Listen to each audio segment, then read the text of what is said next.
वो इस घटना का यदि बदला नहीं ले पाता तो हम समझेंगे कि 140 करोड़ लोगों की भावनाओं को आहत करने का काम फिर सरकार द्वारा करा। मरने वाले किसी धर्म के, मारने वाले किसी धर्म के, जो लोग मर गए और जो लोग जिंदा हैं वो लोग भी आज मरे हुए की स्थिति में हैं। हम तो कह रहे हैं ना कि मजबूत सरकार है, मजबूत सेना है, मजबूत हथियार है। एक बार फिर झंडा गाड़ दें वहां जहां से आतंकवादी आवे, जहां से आतंकवादी आवे वहीं झंडा गाड़ देना, वहां भी सरकार बना के खड़ी कर देना कि ना चोर रहे ना चोर की मार है।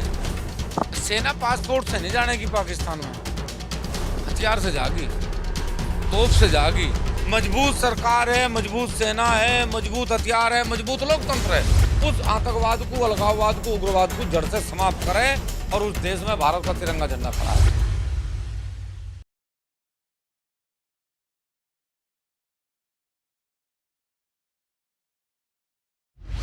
जम्मू कश्मीर के पहलगांव में आतंकी हमले में 27 भारतीय नागरिकों की मौत हुई है। तो इस पर बातचीत करेंगे। हमारे साथ किसान मजदूर संगठन के राष्ट्रीय अध्यक्ष ठाकुर पूर्ण सिंह हैं। ठाकुर साहब, किस तरह से देखते हैं इतना बड़ा घटनाक्रम भारत के अंदर होता है और विदेशी आतंकवादी मौके से भाग जाते हैं? देखो, मैं आज इस पे किसी सरकार की, किसी नेता की आलोचना तो नहीं कर सकता। पूरा देश आज दुख की घड़ी में है और हम चाहें कि भाई सरकार इस पे बड़ा निर्णय ले। देश इंतजार में है, एक मजबूत सरकार है, मजबूत सेना है, मजबूत हथियार हैं। सरकार इस पे निर्णय ले और ये साबित करे कि आज भारत कमजोर नहीं है।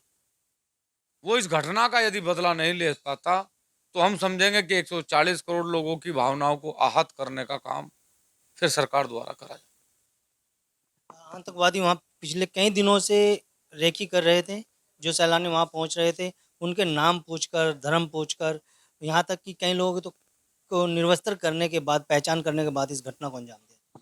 जो कायर लोग हैं, जो नीच लोग हैं, ऐसे लोग हमेशा ये दिखाने का प्रयास करें कि हम लोग जो कर रहे वो किसी मजहब, किसी जाति, किसी धर्म का हिस्सा है।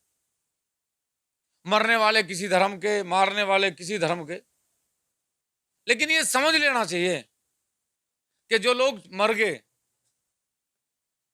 वो लोग और जो लोग जिंदा हैं वो लोग भी आज मरे हुए की स्थिति में हैं। इस दुख को भारत झेल नहीं पा रहा, ना भारत की जनता इसे बर्दाश्त कर पा रही। लेकिन क्योंकि लोकतंत्र है, लोकतंत्र की खूबसूरती है और ये लोकतंत्र ये सरकार से आस और उम्मीद लगाए बैठा कि ये जो घटनाएं हैं इन पर यदि अंकुश नहीं लगा तो फिर देश भी कहीं ना कहीं बड़े दुख के साथ सरकार में और सरकार में बैठे लोगों के जो नियम कानून देश में लगाए जा रहे आम आदमी भारत के, वो आज इन विदेशी आतंकवादियों पे भी लगे। इनके खिलाफ एक बड़ी कार्रवाई हो और इन लोगों को इसकी सजा दी। सरकार ने 5 अहम फैसले तो ले लिए हैं, लेकिन आतंकवादी फिर भी अपनी हरकतों से बाज नहीं है। सीमा पर गोलाबारी पाकिस्तान की ओर से लगातार जारी है। हम कह रहे कि हम तो कह रहे हैं ना कि मजबूत सरकार है, मजबूत सेना है, मजबूत हथियार है। एक बार फिर झंडा गाड़ दें वहां जहां से आतंकवादी आवे, क्या मांगे हैं? जहां से आतंकवादी आवे वहीं झंडा गाड़ देना, वहां भी सरकार बना के खड़ी कर देना कि ना चोर रहे ना चोर की मार है। मां को मारो ना भाई, कब तक चोर को मारोगे? एक बार फिर भेज दो सेना।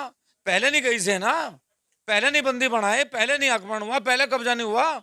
एक बार फिर आज तो बड़ी सेना है, बड़े हथियार हैं, बड़ी सरकार है, बड़े नेता हैं, तो क्यों नहीं आज झंडा गाड़ने का काम करते? आज जाओ झंडा गाड़ दो भारत का बीच में, ऐसे गाड़ दो और पता लगे कि 27 लोग नहीं 140 करोड़ लोगों की हत्या हुई, इसलिए ये झंडा यहां गाड़ दिया गया।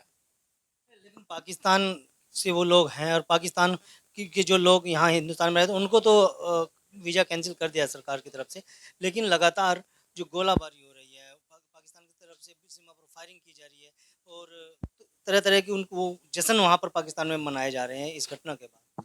इस तरह से देखते हैं कहीं ना कहीं सेना पासपोर्ट से नहीं जानेगी पाकिस्तान में, हथियार से जागी, तोप से जागी। दे दो ना ऑर्डर एक बार, भाई सरकार दो ना ऑर्डर एक बार, बिना किसी वीजा के गाड़ो ना झंडा ले जाके, तिरंगे झंडे को दिखाओ ना एक बार वहां भी। आज किस चीज की कमी है? देश साथ ना खड़ा हो, विपक्ष साथ ना खड़ा हो, सेना साथ ना खड़ी हो, आज भारत के पास ताकत ना हो, तो फिर तो इस कायराना हमले की न जांच हो न बदला लिया जाए।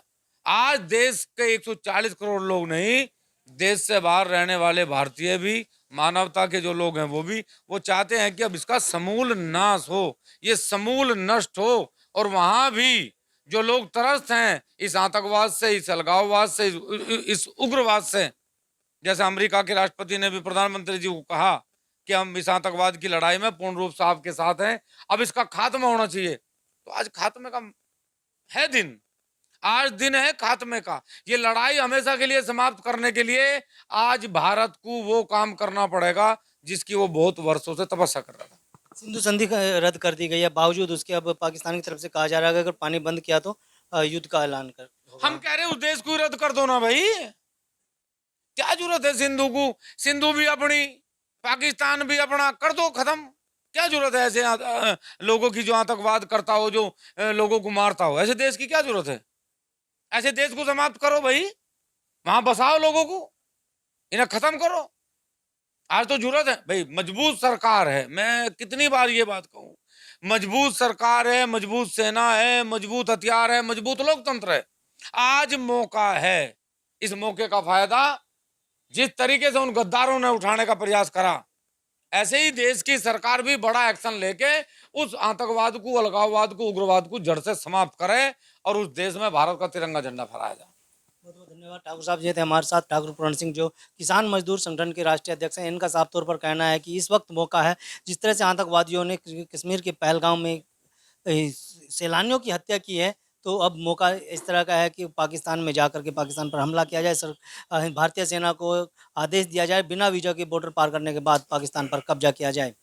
वीडियो के बारे में आपकी क्या राय है कमेंट। अगर आप ये खबर फेसबुक पर देख रहे हैं तो वीडियो को लाइक करके पेज को फॉलो करें। इसके अलावा अगर आप इस खबर से यूट्यूब के जरिए जुड़े हैं तो चैनल को सब्सक्राइब करके बेल आइकन दबाना बिल्कुल ना भूलें। नमस्कार।